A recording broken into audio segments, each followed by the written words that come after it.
రవి గారు, ముందు మీ దగ్గర నుంచే స్టార్ట్ చేస్తా. ఎన్నికలు జరిగిన వెనువెంటనే ముందుగా అనౌన్స్ చేసింది బీజేపీయే. సో ఇన్ని చోట్ల హంగ్ వచ్చింది కదా. సో మేమైతే ఎవరిని అడగము, ఎవరికి సపోర్ట్ చేసే ప్రసక్తే లేదు అని చెప్పేసి తెలంగాణ బీజేపీ చీఫ్ మాట్లాడిన పరిస్థితి చూసాం.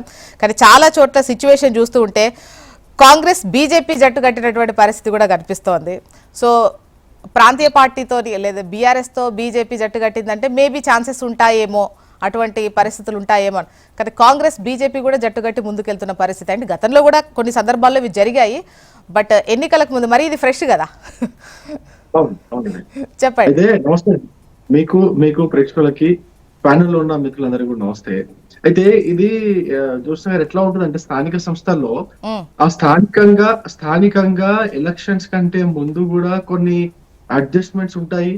ఎలక్షన్స్ విడ్రాల్ అప్పుడు, నామినేషన్ విడ్రాల్ అప్పుడు కూడా అడ్జస్ట్మెంట్ లో భాగంగా కొన్ని విడ్రాల్స్ అవుతా ఉంటాయి.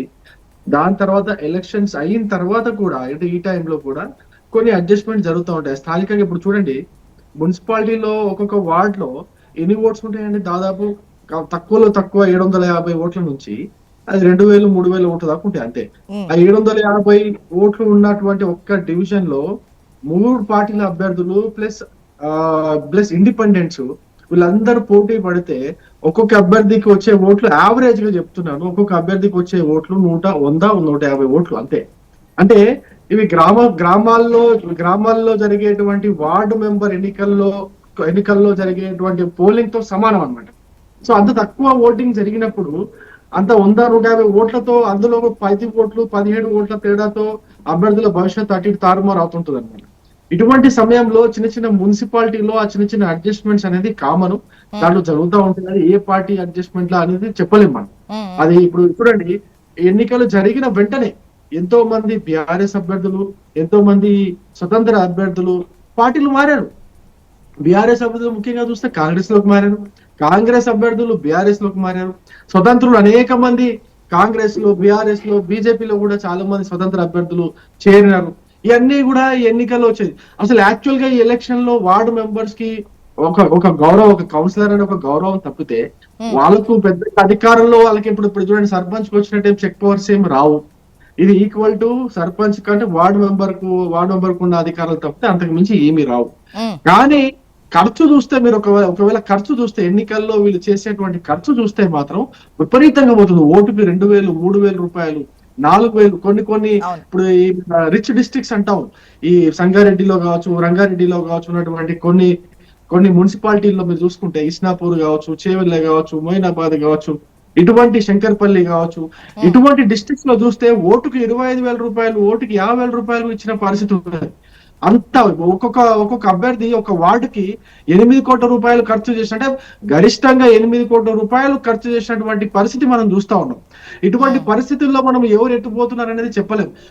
అసలు నా ఉద్దేశం, నా పర్సనల్ గా నేను చెప్పాలనుకుంటే, వ్యక్తిగతంగా నేను చెప్పాలనుకుంటే, అసలు ఈ ఎన్నికలే కొంచెం నాకు ఎందుకో అసలు అవసరమా ఎన్నికలన్నా. అంటే వార్డు మెంబర్ గా ఇంత ఖర్చు చేసి, ఇంత ఓటర్లకు తాయిలాలు పంచి, ఇన్ని రకాలుగా పార్టీలు మళ్ళీ గెలిచిన తర్వాత అభ్యర్థులను అటు ఇటు అది చేసుకోవడము, అంటే కోటికో 2 కోట్లకో అభ్యర్థులను అటు ఇటు చేర్చుకోవడము, ఇదంతా తతంగం చూస్తుంటే ఆ మున్సిపాలిటీలో ఈ అభ్యర్థులందరూ కలిసి చేసినటువంటి ఖర్చుని మన ఆ మున్సిపాలిటీలో అభివృద్ధి పనులు చేసుకోవచ్చు. 4 సంవత్సరాలు 5 సంవత్సరాలు అంత ఖర్చు చేస్తున్నారు.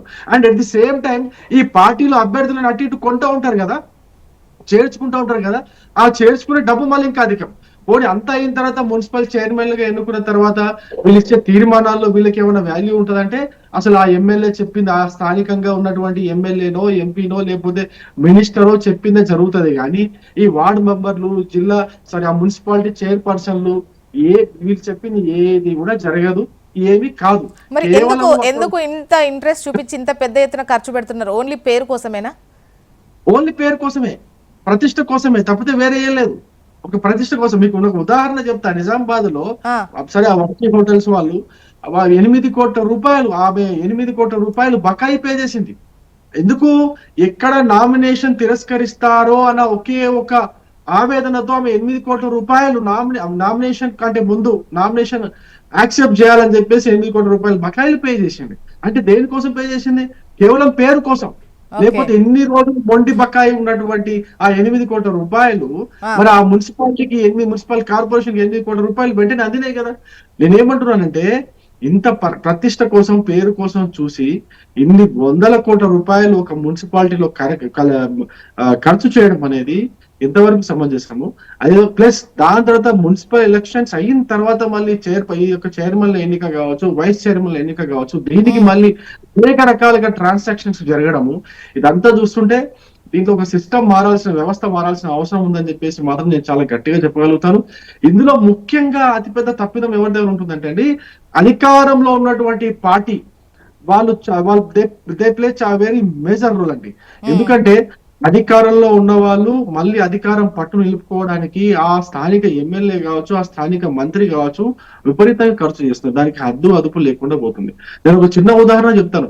డబ్బుతో పాటు దౌర్జన్యాలు, అక్రమాలు ఎన్నో జరుగుతున్నాయి. నేను దేవరకద్రకు ఇన్ఛార్జ్ గా ఉంటే, దేవరకద్ర మున్సిపాలిటీకి ఇన్ఛార్జ్ గా ఉంటే, కాంగ్రెస్ పార్టీ ఎమ్మెల్యే ర్యాలీ పోతా ఉంటే ఆ ర్యాలీలో వచ్చిన వాళ్ళకి అందరికీ కూడా పక్కపక్క చుట్టుపక్కల గ్రామాల నుంచి వచ్చిన వాళ్ళు, ఆ మహిళలు ఆ బైక్లు వేసుకొని పెట్రోల్ పోసుకొని వచ్చిన వాళ్ళందరూ డబ్బు కోసం ఒక ఫంక్షన్ హాల్ పిలిచి, ఆ ఫంక్షన్ హాల్లో వాళ్ళు మళ్ళీ వేరే పార్టీ ర్యాలీకి వెళ్తారని చెప్పేసి ఆ ఫంక్షన్ హాల్లో వాళ్ళని ఉంచేసి ఆ ఫంక్షన్ హాల్ లాక్ చేసేస్తాడు, ఆ ఫంక్షన్ హాల్ తాళం వేసేస్తాడు.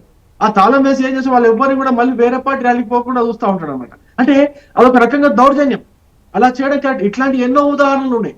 బెదిరింపులు, ఎన్ని రకాల బెదిరింపులు, అర్ధరాత్రి పూట కాల్స్ చేసి, అన్ని పార్టీలు కూడా ఇప్పుడు ర్యాలీలు ఇవి తీసేటప్పుడు జన సమీకరణ అనేది ఇంపార్టెంట్ గానే ఉంటే అలాగే చేస్తూ ఉంటారు కదా. కానీ తాళం వేయడం అంటే అది మనకు తెలిసిన విషయం అయితే కాదు. మరి దాని గురించి చూడాలి. వాళ్ళను నిర్బంధించారా ర్యాలీకి ఇంకా వేరే దగ్గరికి ఎక్కడికి వెళ్లకుండా ఉండేందుకు? సో దానిపైన క్లారిటీ లేదు కాబట్టి మనం దానిపైన అనలేం. నేను అక్కడ లైవ్ లో ఉన్నా, అక్కడ ఇన్స్పెక్టర్ తో మాట్లాడి అసలు ఏం జరుగుతుందని చెప్పేసి తెలుసుకొని అక్కడ లైవ్ లో ఉన్నా కాబట్టి నేను చెప్తున్నా ఒక ఉదాహరణ. ఇంకోటి మక్తల్ మహాదేవప్ప ఉదాహరణ కూడా మీరు చూడండి. మంత్రి ఉన్నారన్న ఒక నియోజకవర్గ కేంద్రం, అది మక్తల్ అనేది నియోజకవర్గ కేంద్రము. నియోజకవర్గ కేంద్రం నుంచి మంత్రి అక్కడ ప్రాతినిధ్యం వహిస్తున్నారన్నటువంటి ఒకే ఒక నెపంతో మంత్రి ప్రతిష్ట ఓడిపోతే మంత్రి ప్రతిష్ట ఎక్కడ దిగజారిపోతుందో అనే ఒక భయంతో ఒక అభ్యర్థిని ఆత్మహత్య చేసుకునేంత పురుగొల్పారంటే ఎంతవరకు పోతుంది అనేది ఒకసారి మనం ఆలోచించాల్సి. నిజంగా సేవ చేయాలనుకునే వాళ్ళు, నిజంగా ప్రజలకు మంచి చేయాలనుకునే వాళ్ళు, వాళ్ళ వార్డులో మంచి చేయాలనుకునే వాళ్ళు ఇంత డబ్బు ఖర్చు చేయరు, అంత డబ్బుకి అంత మరబటాలకి పోరు.